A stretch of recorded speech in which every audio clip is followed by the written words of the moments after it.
devant l'affaiblissement de l'autorité de l'État, des assassinats et des actes de banditisme à répétition, des pertes continues de territoires, de vies entières détruites, des enfants et des femmes violés et torturés, des supports culturels et des actifs durement construits sont mis à feu, des quartiers entiers sont vidés, des entreprises sont fermées et les compétences quittent le pays.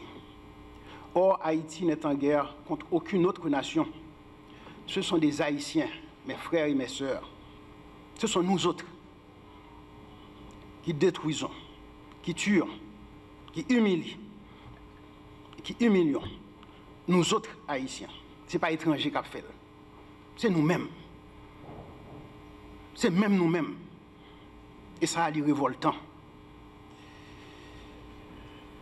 Et face à l'inaction, l'absence de volonté et le manque de capacité des dirigeants gouvernementaux, le peuple haïtien souffre. Et notre avenir à tous est incertain et hypothéqué. Nous avons besoin de mettre fin à ce cauchemar. Parallèlement, frères nous, sœurs nous, il y a foutu dehors de tous côtés. Et le pays a repoussé, a détruit. Aux États-Unis, je dis, il y a nous plus que 550 000 qui sont en liste pour retourner dans le mois de septembre. En République dominicaine, c'est chaque jour. Il y a dévidé une quantité sous ligne frontière. Là. Aux Bahamas, c'est même bagaille. Là. Mes amis, le pays a besoin de recamper. Et le pays a besoin d'ouvrir bras pour le recevoir petit lit et pour protéger tout le monde. Quand il y a question de citoyenneté qui concerne le fonctionnement institutions républicaines et souveraines, organisation société, et regardons sur qui genre gouvernement a dirigé dans chaque côté que vous mettez en place et ça a passé là caille nous. Bagay ça a posé en pile question. Et question ça a malheureusement pas de réponse pour eux. Ou du moins dirigeants nous pas en mesure de porter réponse à défi ça. Et en pile haïtien, que ce soit ça dans parti politique, que ce soit ça dans association, nous engager nous dit on nous chercher ensemble. On nous construit un consensus. On nous fait une entente. Parce que, aujourd'hui, le pays a demandé ça et le pays a besoin de ça. Et devant silence exécutif qui est en tête, nous, le pays, nous, l'a foncé chaque jour plus. Et donc, c'est ça qui interpelle nous toutes. Il interpelle nous en tant qu'Haïtiens. Il interpelle nous tous en tant que papa et maman petite. Il interpelle nous en tant que créateur. Cette conférence cherche-t-elle à sortir Haïti de l'instabilité, porter le peuple à reprendre l'espoir et sa fierté, forcer les gouvernements à remplir leur rôle et inspirer plus de confiance à la population. Cette conférence veut aider Haïti à se doter d'une nouvelle gouvernance. Et gouvernance, ça doit respecter l'objectif. Premier bagage là, il faut que nous résoudre définitivement le problème de crise sécuritaire. Deuxième bagage que la conférence va permettre de nous faire, c'est rétablir la liberté de circulation des citoyennes et des citoyens, la protection des vies et des biens de tous et l'application de l'autorité de l'État. Troisième objectif que ça va permettre de nous faire, c'est entendre-nous pour nous engager les réformes fondamentales qui ont modernisé l'État et qui ont supporté le processus de démocratisation pays. Notre objectif que nous poursuivons, il faut que nous arrivions entre nous-mêmes, engager nous, rétailler nous ensemble et responsabiliser forces politiques qui en majorité dans le pays pour nous chercher des solutions qui sont plus durables et qui sont plus convenables. Parce que le pays d'Haïti, ce n'est pas un pays tant que tout l'autre pays. Je dis, nous-mêmes Haïtiens, nous plus que 12 millions en dedans pays.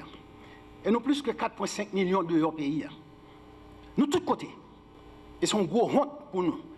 Chaque fois que nous nommons nos pays, et que c'est pas négatif seulement, nous oubliez que c'est nous-mêmes qui fait le monde qui a redressé le visage et garder un danger. Le contexte de la conférence politique. L'assassinat du président Jovenel Moïse en juillet 2021 a précipité Haïti dans une instabilité institutionnelle et une dérive politique sans précédent où la compétition entre les gangs pour le trophée de la pratique la plus barbare de tuerie est devenue structurante. Et c'est dommage. En 4 années, le pays a connu l'effondrement progressif de l'État, la désintégration de l'ordre public et l'occupation croissante de l'espace national par plus de 119 gangs répertoriés. Cette invasion criminelle du terror national par proxy, mise au compte des groupes terroristes, approvisionnés, parfois même légitimité, a trouvé un écho favorable dans certains cercles diplomatiques. L'ancienne responsable du BINU, Hélène Lalim, a objectivement contribué à la normalisation des structures criminelles en plaidant pour leur intégration dans le processus de concertation politique au mépris de toute éthique républicaine. Cette dérive a été aggravée par les déclarations de l'ancien ambassadeur américain Dennis Hankin, reconnaissant des contacts directs avec les gangs comme s'il s'agissait de forces politiques ordinaires. Sur le plan interne, les atermoiements de la classe politique et son incapacité à proposer une sortie de crise structurée ont ouvert la voie à une initiative diplomatique régionale bancale sous l'égide de la CARICOM, qui n'est pas une instance politique, mais une instance économique, c'est un forum économique. Celle-ci a accouché le 3 avril 2024 d'un organe exécutif à 9 têtes, le Conseil présidentiel de transition. Fruit le consensus superficiel entre les partis politiques sans base populaire réelle ni vision stratégique commune. Ce modèle de gouvernance a non seulement échoué, mais n'a fait qu'intensifier les tensions, paralyser les institutions pour laisser volontairement le champ libre aux gangs. Pourquoi donc une conférence politique? Dans l'impasse de la conjoncture, la conférence politique s'impose comme une initiative citoyenne, forte, portée par des forces politiques, sociales et citoyennes, déterminées à replacer Haïti sur le chemin de la légitimité, du retour au respect de la loi et de la reconstruction. Elle ambitionne de proposer des solutions durables et légitimes, issues d'un véritable consensus national, bien au-delà des alliances ponctuelles de partis politiques. La conférence ambitionne d'obtenir l'endossement d'au moins 5 fois plus de partis politiques que les 37 partis qui ont supporté l'accord du 3 avril et le CPT, afin de garantir une représentativité élargie et de la légitimité à ces résolutions qui devront être d'application immédiate et opposable à tous les acteurs publics et privés. Les 5 thématiques structurantes qui vont être l'objet de la conférence, elles s'articulent autour de la sécurité et la souveraineté nationale. Et l'objectif, c'est de rétablir, à travers ces résolutions, trouver les moyens de rétablir l'ordre public, démanteler les gangs et mettre fin définitivement à ce cauchemar. Adopter une doctrine de sécurité et de défense nationale proactive où la priorité devrait être accordée à la modernisation et au déploiement stratégique des forces armées d'Haïti et de toutes les forces de défense, réaffirmer l'autorité de l'État sur l'ensemble du territoire avec des forces de défense placées sous le commandement unifié de l'état-major militaire de défense. La gouvernance et la réforme institutionnelle comme deuxième thématique structurante.